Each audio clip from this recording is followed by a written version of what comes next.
दिनै सुबाइजार दालाइ एबसुनि बानजायनायाव सुबाइजार दालाइ एबसुनि सिङाव थानाय गेजेर फरायसालि आरो गोजौ फरायसालि हायार सेकेन्डारिनि फरायसाफोरखौ लानानै जोंनि समाज बेरेखा हाबा ड्राग्स उन्दै बैसोआव हाबा जानाय ड्राग्स बाहायनाय लोगोसे उन्दै बैसोआवनो बाइक सालायनाय बेनि हेंथायै ओनसोलाव हानजा सुरनाय हाबाफारि लानाय जादों।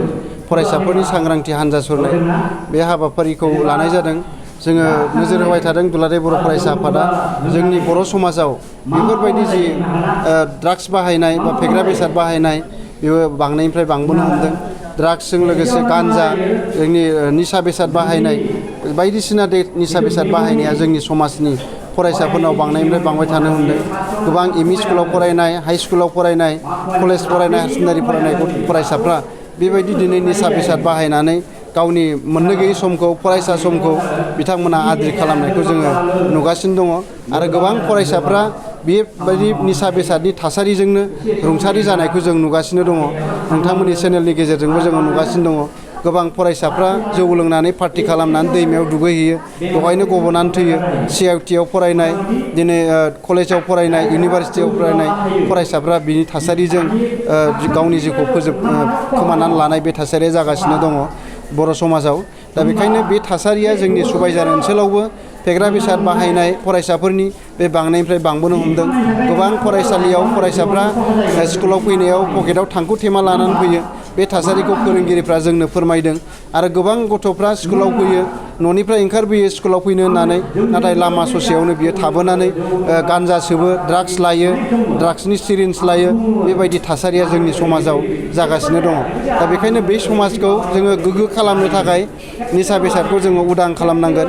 बेखायनो बे हाबाफारिखौ दालाइ एबसुआ लादों आरो दिनै जोंनि समाजाव जिबायदि फेग्रा बेसादनि बाहायनाय बियो जोंनि समाजावनो बियो लाइ होनाय जादों। दिनैहाय बे थासारिया जोंनि समाजाव सोलिनाया जोङो फुजा मेला खुङो मेलाफ्राव जोङो बेबायदि समाज बेरेखा जौनि दखान बेदरनि दखान निसा बेसादनि दखान जोङो खुलिना होयो। बेवहायनो फरायसाफ्रा बै खाबुखौ लानानै दिनै बिनि गेजेरजोंनो गावनि निसा बेसाद बाहायनाया बांनायनिफ्राय बांबोनायखौ जोङो नुदों।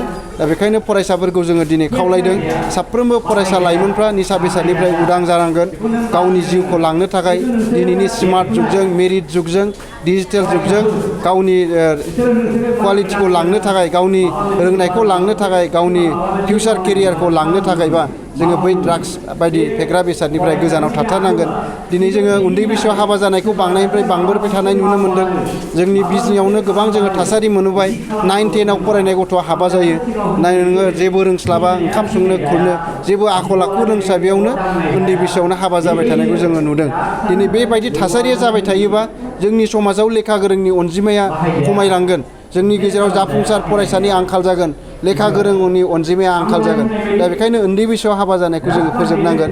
दा उन्दै बैसोआव हाबा जानाया बारायनायनि थाखायनो जोंनि समाजाव बायदिसिना थासारि जों जानायखौ नुनो मोन्दों। दिनै फिसाय गोनांखाया गुबुनजों खारलांनाय दिनै हिनजाव गोनांखाया गुबुनखौ दोनखारलांनाय बैबो उन्दै बैसोआव हाबा जानायनिफ्रायनो फैदों होननानै जोङो साननो हायो। दा बेनिखायनो बेखौ जोङो जेरैखि जाया फोजोबनांगोन। दिनै जोंनि समाजाव उन्दै बैसोआव बाइक सालायनायनि थासारिया बांनायनिफ्राय बांनो हमदों। मेट्रिक पास जाबा बियो 16 बोसोरल' जायो मेट्रिक होयोबा मेट्रिक होनाय गथ'आनो दिनै बाइक दाबियो हा फाननानै बाइक बायनो थिनो न'खरनि सम्पति फाननानै बियो बाइक दाबियो बिमा बिफानियाव। बै थासारिखौ जोङो फोजोबनांगोन। बेखौबो दिनैनि रेलियाव लानाय जादों। बैफोर थासारिया न'खरखौ बेंगुरा खालामगोन। दिनै गावनि फरायनायनि खरसा दिहुननांगौ गावखौ गोजौ सोलोंथाइ लांहोनो थाखाय बियो न'खराव थाखा फैसा बुथुमनांगौ।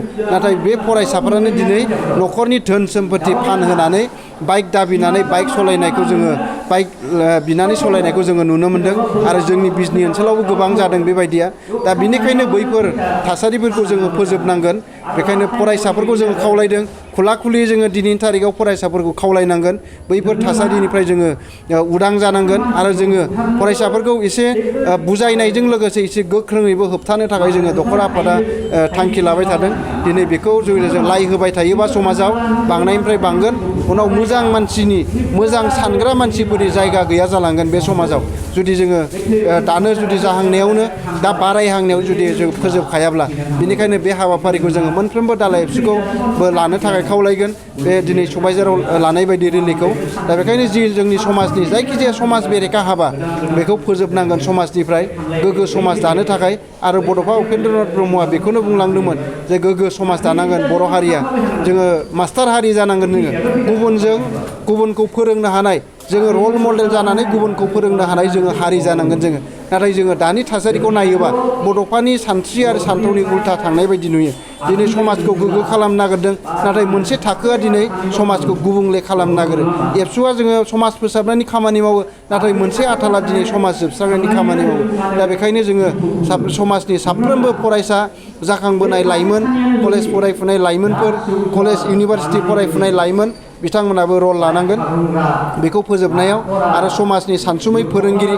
बिथांमोनाबो गोख्रोङै बिनि सायाव साननांगोन आरो बिबान लानांगोन दिनै आफादफोरनिल' नङा बेखौ समाज फोसाबनाया दिनै समाजनि गाज्रि आखुखौ फोसाबनाया आफादफोरनिल' नङा मोनफ्रोमबो थाखोनि मानसिया गामिनिफ्राय न'खरनिफ्राय लानानै आफादसिम जेसेबां सुबुं दङ बर' समाजनि बयबो जुदि फेलेफा जुदि खामानि मावोबा बिनि हेंथायै होमबा जोङो गोग्गो समाजखौ मोननो हागोन बेखायनो नोंथांमोननि चेनेलनि गेजेरजों खावलायबाय साफ्रोमबो फरायसाया निसानिफ्राय उदां जानांगोन साफ्रोमबो जोंनि दिथागिरिफ्रा बिनि फारसे सांग्रां जानांगोन दिनै जोङो बिमा बिफाया न'खराव ड्राग्स बाहायो दिनै न'खरावनो जोङो जौ बाहायो जौ लोङो नाथाय जोंनि गथ'नि सिगाङाव बेखौ बाहायनाय जायो दिनै जोङो बिमा बिफायानो जुदि गथ'नि सिगाङाव लोङोबा गथ'आ अट'मेटिकनो लोंनो गोसो जालांखागोन सोलोंलांगोन बे इयुननि समाव दा बेखायनो जोङो गथ'नि जि जायो गेदेरफ्रा जायो थांखु जायो जौ लोङो बे जाहाथे गथ'नि सिगाङाव जाया आं बेखौ खावलांबाय आरो बेफोरो गासैनो जोङो फोजोबलांनो नाजानांसिगोन आरो सांग्रां न'खरफ्रा सांग्रां गारजेनफ्रा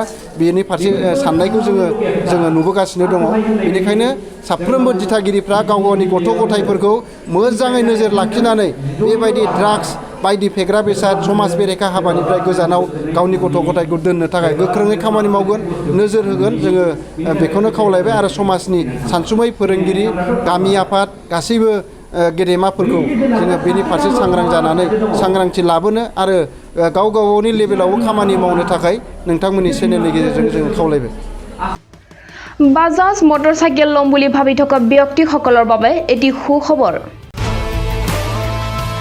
কোকৰাঝাৰ চহৰত থকা ডাউহাৰু অটো এজেন্সিয়ে 4 অক্টোবৰৰ পৰা 12 অক্টোবৰলৈকে 5 দিনৰ বাবে মেগা লোন মেলা আৰু লগতে এক্সচেঞ্জ মেলা আয়োজন কৰা হৈছে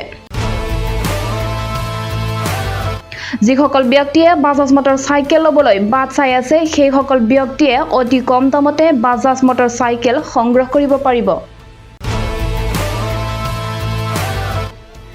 কোকৰাঝাৰ চহৰৰ বডলেণ্ড গেষ্ট হাউচৰ ওচৰত প্ৰতিষ্ঠিত মেগা লোন মেলা কাম আৰু এক্সচেঞ্জ মেলাত আহি আপোনালোকৰ আশা আৰু সপোনবোৰ পূৰণ কৰিব পাৰিব